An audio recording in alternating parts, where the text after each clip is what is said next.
여러분 안녕하세요. 사랑 언니예요. 아기가 자고 있어서 좀 작게 얘기하려고 해요. 오늘은 제가 신생아를 키우면서 들어간 돈에 대해서 정리를 해봤어요. 아이를 갖기 전에 막연하게 많은 돈이 들어갈 것 같다고 걱정이 되시는 분들이 있으실 것 같아서 아직까지는 아이를 갖고서 돈이 부족하지 않아요. 제가 총 그 쓴 내역들을 따져봤을 때는 한 500만 원 정도 넘게 썼어요. 근데 지원받은 게 한 300만 원 정도, 그리고 꼭 쓰지 않아도 되는 게 한 100만 원 정도. 그래서 지금까지 그 분만한 딱 시점, 그 0개월부터 지금 4개월이 조금 넘었죠?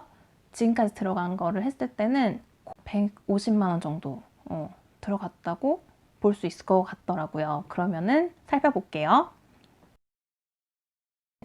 임신 기간에 들어가는 돈은 그냥 바우처 60만 원으로 그냥 퉁친다고 쳤어요. 사실 바우처 60만 원이 조금 부족하긴 하거든요. 일단 출산에 들어가는 비용, 분만에 들어가는 비용이 있어요. 그러니까 자연분만은 한 40만 원, 제왕절개는 한 100만 원 정도 들어간다고 보시면 되고, 저는 자연분만을 하고 입원을 조금 더 해가지고 53만 원이 나왔어요. 그 다음에 저는 아기가 신생아 중환자실에 3주를 들어가 있었어요. 근데 신생아 중환자실 비용도 요새는 그 저체중 미수가 지원이 있어서 얘가 3주를 입원한 비용이 38만 원밖에 안 나왔어요. 근데 저는 태아보험에서 사실 이거보다 넘치게 더 지원을 받아서 태아보험에서 660만 원을 받았어요. 자, 그 다음에 조리원에 가시죠. 조리원은 싸다고 하면 200만 원이에요, 2주에. 저는 190만 원에 했거든요. 근데 조리원은 제가 해보니까 전 둘째를 낳으면 조리원에 안 갈 것 같아요. 바로 도우미를 저는 쓰려고 하는데, 저는 2주에 115만 원 정도 했어요. 제가 사는 지역을 기준으로 했을 때. 근데 저는 한 주를 더 연장했답니다. 도저히 자신이 없어서 3주에 167만 원을 썼네요. 그리고 신생아가 태어나기 전에 이제 좀 아기 용품을 준비해 두는 게 있잖아요. 저는 그거를 그냥 맘카페에서 중고로 대부분 샀어요. 그래서 뭐 신생아 배냇저고리, 뭐 속사계 뭐 이런 거 있잖아요. 그리고 욕조, 바운서, 역류방지 쿠션 이런 거 통틀어서 한 10만 원 정도를 맘카페에서 중고로 썼습니다. 그리고 아기 침대를 저는 대여했어요. 아기 침대를 4개월에 7만 원 썼어요. 크게 드는 게 젖병 소독기거든요. 젖병 소독기가 나중에 이유식 먹을 때 식판도, 아니면 아기가 뭐 그 이가 나기 시작할 때 막 무는 것들 다 소독을 하니까 모유 수유를 하더라도 결국에는 필요한 건데 한 20만 원 정도 하거든요. 요거 선물을 받았고, 그리고 분유포트가 그 자동이 있고 수동이 있는데 막 정수기처럼 바로 40도가 나오는 그런 거 좀 비싸요. 전 굳이 그렇게 사진 않았고 그냥 저렴한 걸로 해서 선물을 받았어요. 가습기도 선물을 받았고, 아기 체육관이나 모빌도 다 선물을 받아서 크게 돈이 들지 않았어요. 정말 잘 샀다고 생각하는 게 아기 수영장이에요.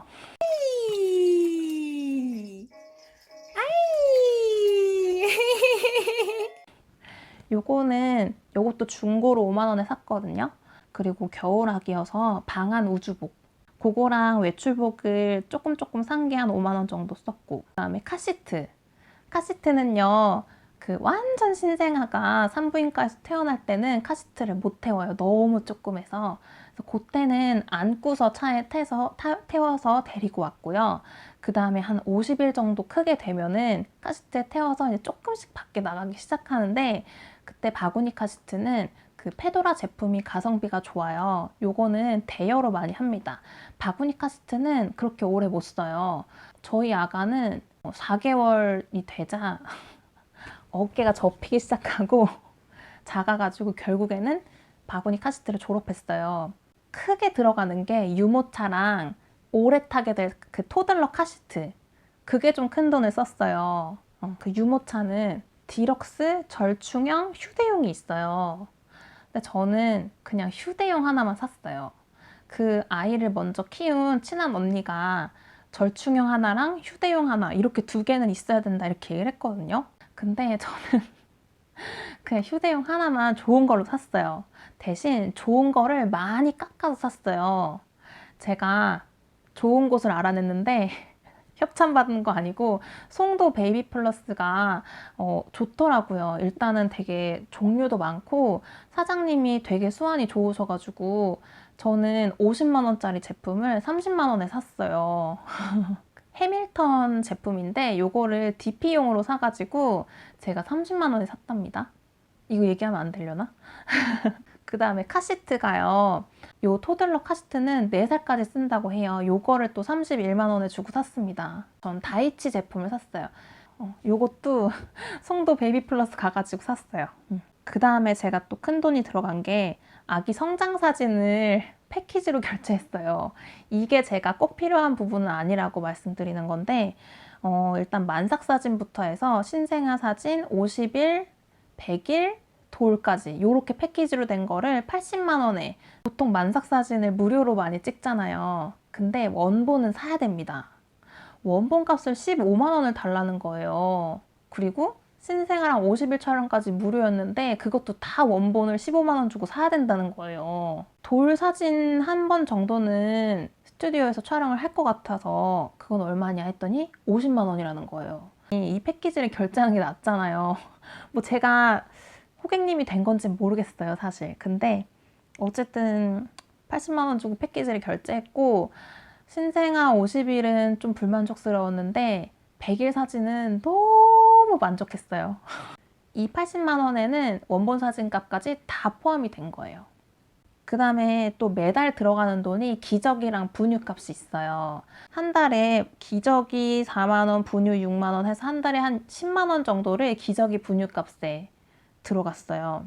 뭐 기저귀는 하기스, 분유는 그냥 메일 우유 거, 그 정도 그냥 중저가 브랜드를 쓴다고 했을 때 핫딜로 사거나 아니면 맘카페에서 저렴하게 나온 걸 얼른 집어가는 그러면 지원받은 게 뭔지를 이야기를 해볼게요. 자, 출산 축하금이 얼마나 받을까요? 서울은 출산 축하금이 10만 원 정도 나옵니다. 많아야 30만 원? 동작구가 30만 원 나오는 걸로 알고 있어요. 근데 저는 인천시에 살고 있거든요. 인천시는 일단 인천시에서 주는 출산 축하금 100만 원, 인천 서구에서 출산 축하금 주는 게 50만 원, 인천 서구에서 산후조리비를 또 50만 원을 줘요. 그래서 총 200만 원을 받았어요. 그 200만 원이면 조리원값 나오죠. 회사에서 저는 관세청 출산 축하금이 100만 원 받았습니다. 요렇게 하면은 조리원 2주랑 도우미 2주 값이 똔똔이 되죠. 양육수당이랑 아동수당이 나와요. 양육수당은 3년 동안 받는 건데 집에서 본인이 아이를 키운다고 했을 때 받는 거예요. 어린이집 가는 순간 못 받아요. 처음 1년 20만 원, 2년 15만 원, 3년 10만 원 이렇게 3년을 받는 거고요. 그 다음에 아동수당은 7년 동안 10만 원씩 나옵니다. 어떠세요? 앞으로 들어갈 돈이 사실 더 많겠죠. 영어 유치원을 보내고 싶다던가 아니면 정말 이제 초등학교 들어가서부터가 사교육의 시작이고 그러면 정말 돈이 많이 들어가겠죠. 저 같은 경우에는 아이가 생기고 나서 되게 경제적으로 도움이 되는 일들이 참 많이 생겼어요. 또 아기를 가지면서 제가 유튜브를 또 열심히 하기 시작해서 또 수익도 창출하기 시작했고 투자도 열심히 했어요. 또 집을 팔기도 하고 또 사기도 하고 하면서 되게 좋은 일들이 많이 생겼어요. 아기가 정말로 큰 살아가는 원동력이 되고 너무너무 행복해지는 거예요, 제가. 그리고 내가 더 열심히 살아야겠구나. 또 나도 또 돈을 열심히 벌어야지. 이런 생각도 많이 들고요. 그래서 아기를 가지시는 걸 겁내지 않으셨으면 좋겠고 경력 단절이 너무 걱정되신다면 저는 먼저는 유튜브를 꼭 시작하라고 말씀을 드리고 싶고 저는 유튜브가 연금이라고 생각하거든요.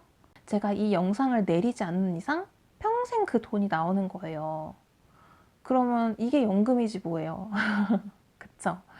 유튜브를 꼭 시작하라고 말씀드리고 싶고 아이를 낳고서 공무원 시험을 준비하셔서 합격하는 분들도 많으세요.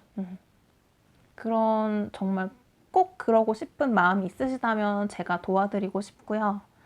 그런데 이것마저도 참 행복한 고민이다. 아이가 참 쉽게 생기지 않네요. 라는 분들도 사실 있으실 것 같아요. 그런 분들에게 제가 하고 싶은 말은, 그 주변에서 주는 스트레스가 사실 가장 큰 것 같아요. 부모님들이 주는 스트레스가 있으실 경우에는 좀 멀리 이사를 좀 가깝지 않은 곳으로 이사를 가는 것도 큰 방법이라고 생각이 들고요. 다들 아이가 있는데 나만 없고 그런 상황에서 매주 또 만나야 하고 이런 상황이 있다면 그것도 사실 알게 모르게 스트레스가 될 수 있을 것 같아요. 아기는 정말 예상하지 않은 순간에, 기대하지 않은 순간에 그럴 때 생기는 것 같아요. 저도 잘은 모르지만. 그런 분들이 있다면 올해 꼭 좋은 소식이 있으시기를 제가 정말 기도할게요. 여러분, 영상이 좋으셨다면 구독, 좋아요 눌러주시고요. 댓글로도 많이 소통해주세요. 제가 댓글에 답변 열심히 달아드릴게요. 그럼 힘내시고요. 안녕히 계세요. 안녕.